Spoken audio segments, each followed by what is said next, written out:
Long ago in England, there lived a businessman named Lemuel Gulliver. One day, he decided to travel to the South Seas with his friends. The sea was rough, and violent storms struck their old battered ship. All the sailors, including the captain, drowned. Even Gulliver's friends could not be found. Gulliver was saved only because he held on tight to a large wooden log. He swam against the waves for hours and finally found himself near a piece of land. Gulliver didn't find anything on the shore except a few shrubs and trees.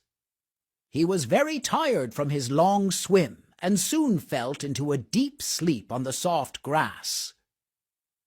When Gulliver woke up, he found that his arms and legs had been tied to the ground. Thin, scratchy ropes were slung across his shoulders and chest and would not let him move. Then he saw a couple of tiny men dressed as soldiers walking on his chest. And these tiny men could talk. They had captured Gulliver and took him as their prisoner. They told Gulliver that they were taking him to their capital city called Lilliput. Hundreds of Lilliputians thronged around to see this giant. They fed Gulliver tiny green apples and bright yellow bananas and built a platform with wheels to start their long journey towards Lilliput. They arrived in the capital city. Gulliver was astonished to see an entire world of tiny trees, houses, animals, and men all around him. And then he was brought before the king. He knelt down before the king and asked him if he could stay in Lilliput.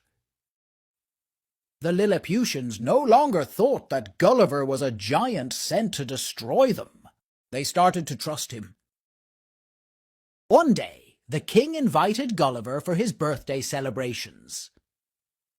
Suddenly, a fire broke not in the palace. Gulliver pulled a stone fountain from the garden and poured the water on the flames. The Lilliputians were very pleased with him, and so they decided to build a house for him. After some days, Gulliver saw a fleet of ships from the neighbouring land of Blefuscu coming to wage war on Lilliput. Gulliver waded through the water to stop the Blefuscuan attack. The spears hit Gulliver like tiny needles and had no effect on him. He took a deep breath and blew hard, and the ships toppled over like little toys. The Blefuscans were defeated. Gulliver was declared a national hero, and a huge celebration was held in his honour. Then one morning, as Gulliver was sitting by the sea, he saw a huge log floating out on the water, and he was reminded of his family. Gulliver expressed his wish to the king to return home. The king ordered his men to build a ship for him. The Lilliputians used the log to make a beautiful boat.